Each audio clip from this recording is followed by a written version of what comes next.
ask someone to introduce our speaker tonight, but I want to say just a couple of words. You know, we're fortunate to have this young man. He's one of our own, an alumni of the Owl's Nest.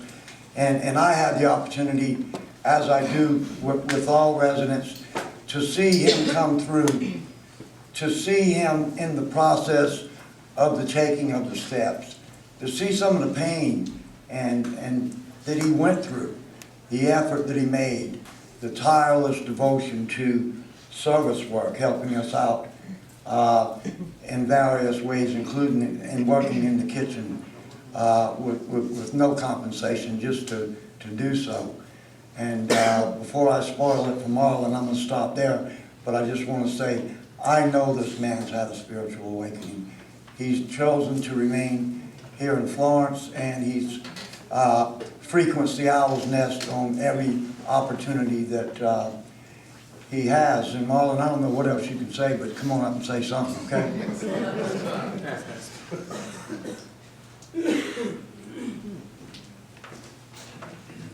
I'm an alcoholic. My name is Marlon, and I just got to. If you laughed, you know I'm also a crackhead. Anyway, I don't have much to say about this guy. I see him working the program here. I see him outside working the program. We've gone to meetings together. And it's his turn to tell you his story, so come and tell your story, Tereek.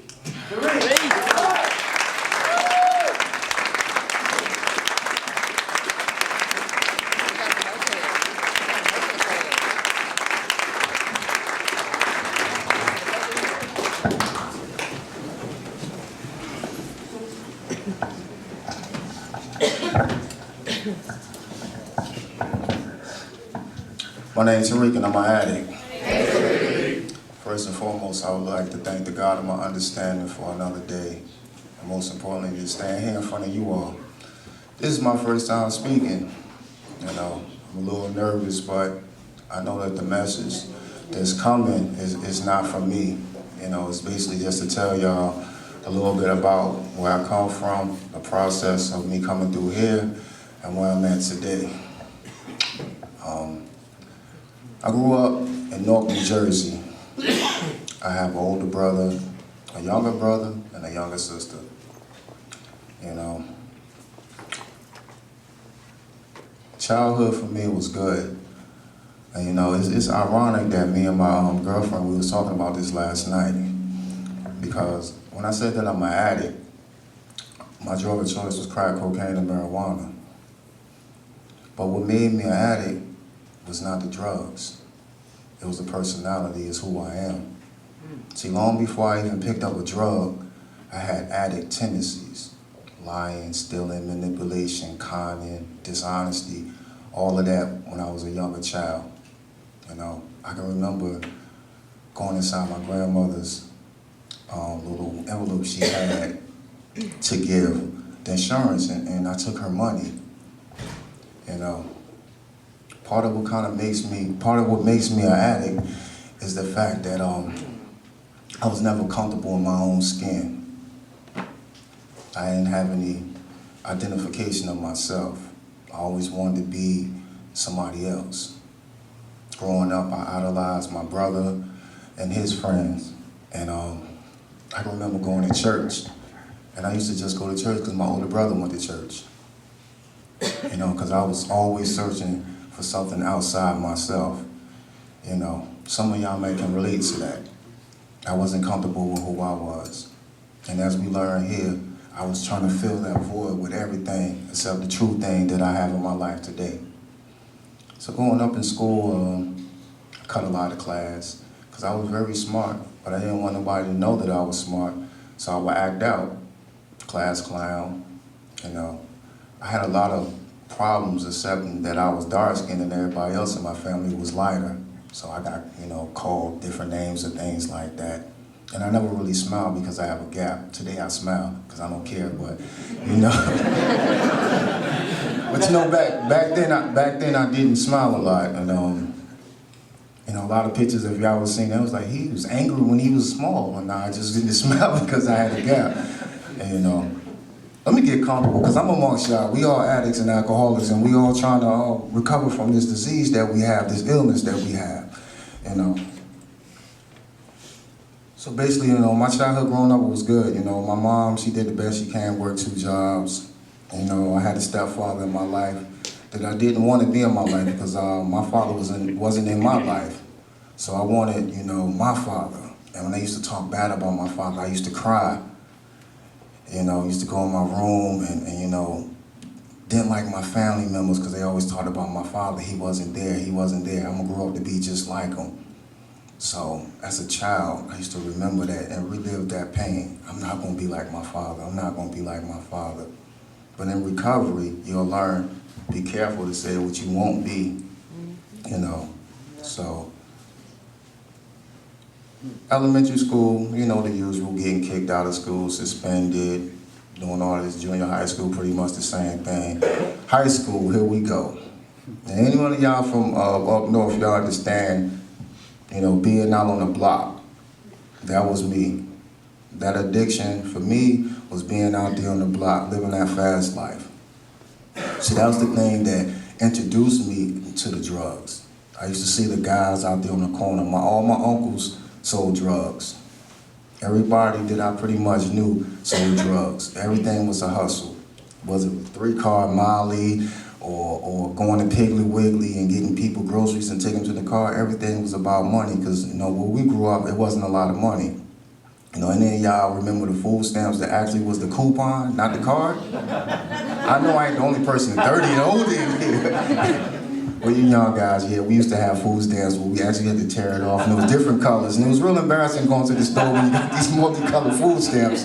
But this is what we had. This is what we had. This is what we had, you know. You know, there was a lot of shame going to the grocery store with food stamps. But you know, hey, my mom did the best she had. Government cheese, them big blocks of government cheese that you couldn't melt, yeah. We had those too. You know, like I said, you know, for the longest time, I always wanted to be somebody else. When the movie New Jack City came out, I wanted to be Nino. Me and my best friend used to argue about who was gonna be Nino, who was gonna be G-Money. I wanted Nino. Nino had everything. You know, and I notice now that everything that I wanted to be wasn't who God intended me to be. You know, so just to fast forward this thing, I moved down to Richmond, Virginia in 1995. From North New Jersey to Richmond, there's an honest program, Mechanicsville, Virginia. Hanover County, yes sir, Hanover County. I went to a high school called Lee Davis. The Lee Davis and the sports team was the Confederates. So you can imagine how I felt when I got there at 15 years old. I found out what Big Johnson t-shirts was, duckhead boots, and mud, and slinging mud. Big trucks like that. But you know, all in all with that, I wanted to be the city guy down south. See, this is the thing about, you know, changing environments don't change who you are. You're the same person when you go somewhere. So I got down there and I had an opportunity of a better life. Didn't take it. I wanted to do what Tereek wanted to do. See, that's the problem with me. Tereek does what Tereek does. And as Jeffrey says, my nasty ass self. That's who I like to be, you know. So going on doing there, that's when I really started hanging out in the street, you know, with the drugs, the women, and just running it. And I got arrested at 18. And from 18 to 27, I've been in and out of prison. I was in a blood street gang. You know, I did a lot of things out there in addiction. Ain't no need for, everybody in here got a story. But just know that my bottom, it was progressing downwards. Decreasing, excuse me. I know that's not a word, but my addiction took me down each year, each moment. I started off with weed. I tried heroin couple of times, didn't like it. Tried cocaine, didn't like it. I tried ecstasy. I did fall in love with that. I did like ecstasy. Just being honest, I did. But you know, I just kept substituting. So finally, you know, the disease took over, and I had no choice no more in the matter. You know, and that first step, it says that we're powerless. And you know, to me, I didn't have any power. When the drugs said come, I came. If it said steal this, I stole that. You know, I took from my children, I took from my family, but most importantly, I took from myself. You know, years of addiction I took from myself at a very, very young age, you know. And the part of recovery that I love so much is I can't get that back, but what I have learned about being the black sheep of the family, it's only your perception. See, the black sheep to me, I'm that one that God cares so much about that he allowed me to go through these things. Because whoever knew today that I'll be standing in front of you all 9 months clean, be able to tell my story and what the God of my understanding has done in my life today. See, it doesn't matter what I did in the past. I can't do anything about that. It's about what I can do today. That's what matters the most. You know, that's the most important thing to me is what I can do today to help someone else. Because what I have, if I keep it to myself, I'm gonna die with it. It's my job, when I can, if I can, to carry the message to the person that's still suffering, you know.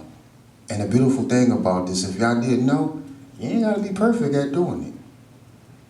It's an honest attempt. So fast forward to July 14th, you know, my mom came into the room and she said, Tereek, where the hell is my digital camera? That was going a whole month ago, she just realized it. But you know, the thing about it is, them drugs take you so low. It took me so low that I stole my mom's digital camera. My mom's various other things that I stole from her. And they were going to Carowinds. My nieces came up from Alabama, and she didn't have a digital camera. And I was laying in the bed, and I was petrified every time she went in her room and out her room, because I knew she was going to find out about something that I stole from her and pawned it on to get cracked. And she told me I had to leave. And I gathered 2 trash bags and got all my belongings and put it in 2 trash bags. See, out there, and I was telling my girlfriend, I wasn't a successful drug dealer. Not at all. I fit the part, I look like I do, but I don't. You know, I was a manipulator. See, I can get things from people without a gunpoint. Because you heard the expression, you can talk a cat off a fish truck. That was me. And you know, you got somebody identify with that, okay? But you know, the most important thing that I learned about that is I can use that today in a positive way. And you know, see, in these steps process, I learned that I got strengths and I got weaknesses. I have character defects, but I also have qualities about myself as well too. So, you know, getting back to that, my mom told me I had to leave. So here's the chance. Here you go, Tereek. You get ready to be that hustler. I got $365 on a food stamp card. We got cards today. And my mom, and she told me I had to leave. So here's the elaborate plan. My addict. I'm gonna go get me a package, and I'm gonna sell out a hotel, and I'm gonna be all right. That's the lie I was telling myself. I'm going to be all right. So I make it on to the other side of town, and it didn't happen that way. So here's another elaborate plan that I came up with. I'm gonna go to the hospital and check myself in and tell them people I got some problems. Mental health issues. I'm stressed out, I'm paranoid, I can't sleep. You can't sleep, Tereek, you smoke crack all the time. Your body tired because you're ripping and running days in and days out. But in my sick thinking, not understanding, this is how low the disease has took me, my addiction has took me. That was everyday normal for me. So I get to the hospital and they find me someplace to go. I go to Albemarle, North Carolina. And a guy by the name of Dr. Lou, he believed in me. And he asked me to write I had to write an autobiography about myself to go to this other treatment center. It was Trocia in Durham, North Carolina, Durham. And they told me I couldn't come because I was suicidal. Can y'all believe that? Me, suicidal. So, but that was the first time I actually had to write my life down on paper and take a good hard look at myself. And I remember standing in the hallway. I had to share it. I shared it with the other group because we used to have groups and all of that. And I shared it with them, and I told them, I told them my story. And the next day, they told me I couldn't come there. So he's like, "What do you want to do?" This place called the Owl's Nest. You want to go out there? I said, "Owl's Nest? What is that?" It's in Florence, South Carolina. I said, "Who?" I was living in Charlotte. He said, "Florence, South Carolina." I said, "How much is it?" Fast forward, he's like, "Well, it's such as much." He said, "You think you can get the money?" I said, "Yeah, let me discharge me from here. I can get the money and I'll come back." Needless to say, that didn't happen. So he made a phone call. And if all of y'all can identify that moment when y'all was at y'all bottom and you really, really prayed to God to get you out of that situation, y'all can understand what I'm talking about. Because I prayed to God that I can get somewhere. Because I was homeless, I didn't have any money, I didn't have anything. I have a 15-year-old son, a 14-year-old daughter, and a 3-year-old son. I won't do nothing for none of them. I was stealing from my own son and laid right next to him. And my son idolized the world out of me. But in my addiction, that didn't even stop me from what I was doing. See, this thing don't care about family members, jobs, what you have. It only have one thing to me: to kill, steal, and destroy, and to take everything away from you. Slowly, it does that over a period of time. And that's what it done to me. I didn't care about nobody. I didn't care about myself. I done things in addiction that I said I would never do. But I done it because I wanted that next one. That's how bad it had me, So I talked to a lady by the name of Lorianne on the phone when I got here. Before I got here, she said, "Heard you're a pretty tall fellow. I'm only like 4'11". I heard you about 6 something. If you don't do what you're supposed to do here, I'm gonna kick your ass." That's what she told me over the phone. And she said she needed to talk to somebody, and this seemed like the longest 10 minutes of my life where I'm sitting in Dr. Lou's office, and I'm keep saying the Lord's Prayer over and over and over and over. The phone call came, said you've been accepted into the Owl's Nest. That was on a Thursday. I got here, no, that was on a Friday. I got here Saturday morning. So as we pull up as the Owl's Nest, I was like, what in the world is this? Now this was July 10th when I pulled up here. It's hot. I do not like mosquitoes, hot weather, sweat. I don't like anything.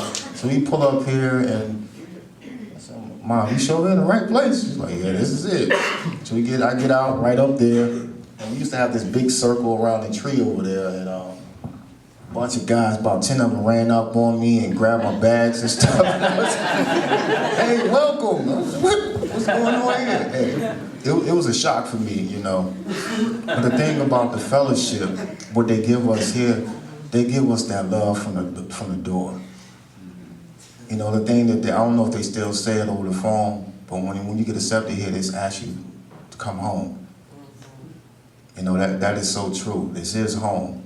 Because a lot of us wrecked our homes out there. And here we get a chance to get us back. One day at a time we get a chance to give us back. So I get here, and I'm looking around, and I'm the only Asian guy here. And then I saw Heath.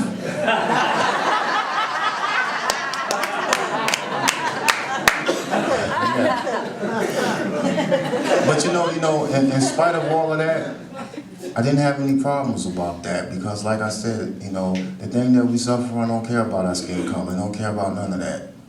So I got here, and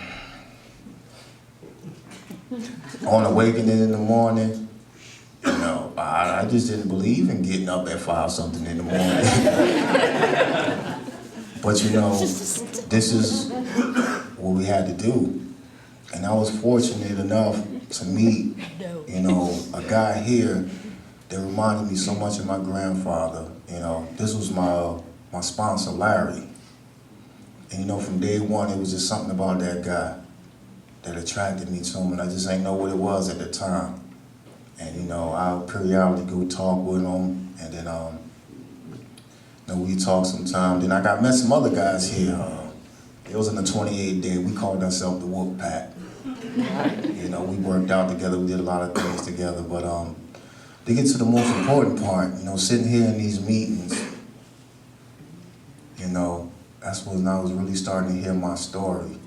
And I had it confused at first because I only smoked crack. I didn't do Vicodin. I didn't do all of those things.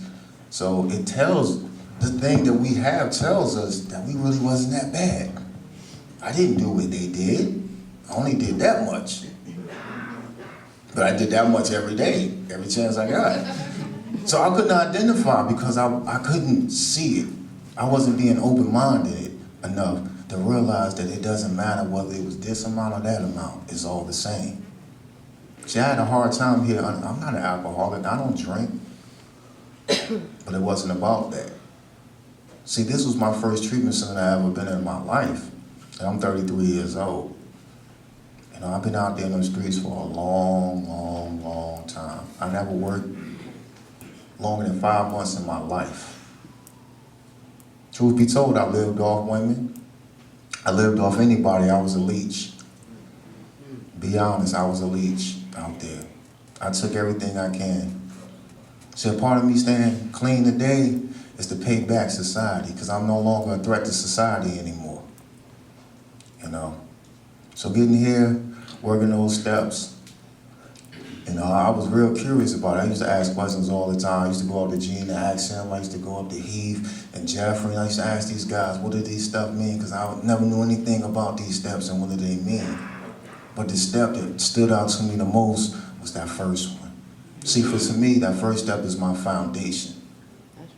Because it takes me, it brings me back to reality, what my life was, that unmanageability. I'm not just talking about the outward unmanageability, that me going to jail, me not living, bouncing from places to places. See, it's another part of that unmanageability. It's that inner unmanageability. Not being comfortable with who you are. That emotional thing. See, because feelings was drove me to use. Because I couldn't cope with who I was or what was going on. I wanted to get high because I couldn't get a job. Well, you couldn't get a job because you wasn't looking, because you was too busy trying to get high. But that's what it was about. See, in the process of taking these steps here, I found out who I was. That I wasn't always that, I wasn't that bad. But I have done a lot of things in my life, and God saw fit to give me another opportunity. And all I had to do was to admit one thing first, that I was an addict. And being an addict today, I'm proud to be an addict because we get help. We do recover. Normal people can't get what we have. See, this program do work. See, I have a sponsor that has 21 years in this fellowship. And he has a sponsor. Everybody that I know today is in recovery. See, I remember one thing Philip Jr. told me in his meeting. Well, not told me, but he said it all the time. You have to change people, places, and things. You have to.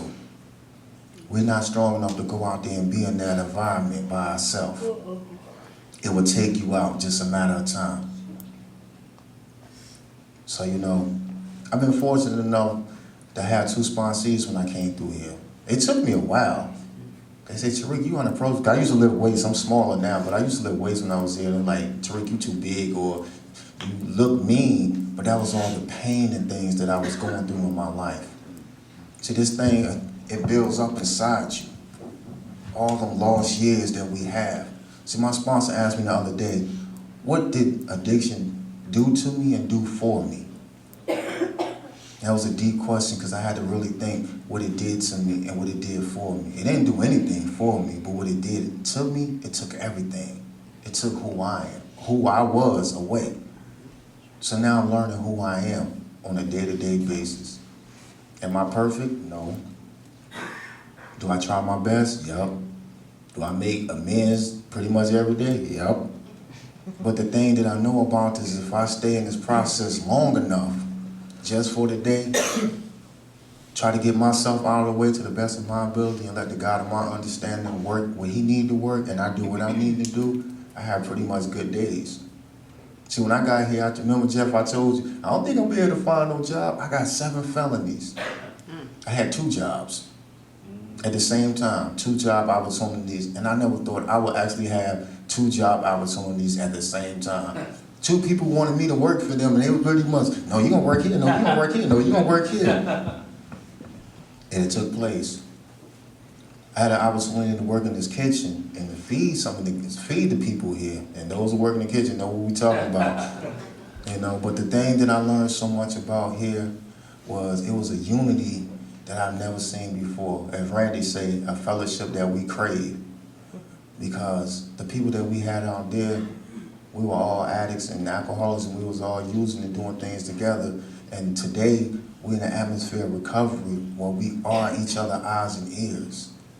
The person sitting next to you very well might be that person that saved your life. That's right. Because you never know what the next individual is going through. So take the time to talk with them. Get to know them before you prejudge them. I had to learn to do that because I thought I was different. I'm from New Jersey, I'm different. I'm down here in Bo Town. Everybody's saying Bo out here. I say it now too myself. But you know the most important thing that this program has afforded me is my life back. The God of my understanding. See, I don't need the God that my grandmother had or anybody else had. It's my God. See, he does for me what I couldn't do for myself. He got me here. He keeps me in recovery. See, I learned the difference between being in recovery and abstaining. It's a big difference. Recovery is a continuing process. Abstaining is just not using, not going nowhere. And if we pay attention to Steve worksheets, the disease gets you right when you're at your highest. When you start slacking off, not doing your own awakenings, retirements, your 10 steps. So those things are very important. They ain't just there for no reason. It helps us. Because if you're anything like me, you'll forget. Remembering where you come from. You know, I'm not going to take up too much of your time, but I just wanted to share with you all, if I can do it, you all can do it. You know, give yourself a break. Take this time to really, really implement these steps into your life, because every day you're going to use them. Every day you're going to use them. You know, I'm fortunate enough to have a good job now. I started, you know, I go to all my meetings are outside meetings. I started that when I left here because it was important that you continue to make your meetings here or out there. There's no such thing as I work too much or I'm tired or I'm this or I'm that. And sometimes I do say I'm tired, but I know how important those meetings are because this is a place where I can come and share what's going on with me and listen what's going on with someone else.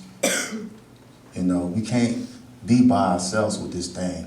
You know, that fellowship that we get inside those meetings, you know, it helps us.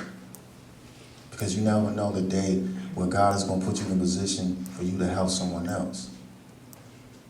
We identify with each other because all our stories are the same. We just did different things at different times, you know, and that's what helps us. That's what makes us unique. Because we can talk to the people that people don't want to talk to, who gave up on. My family gave up on me. Today, my family is in my life.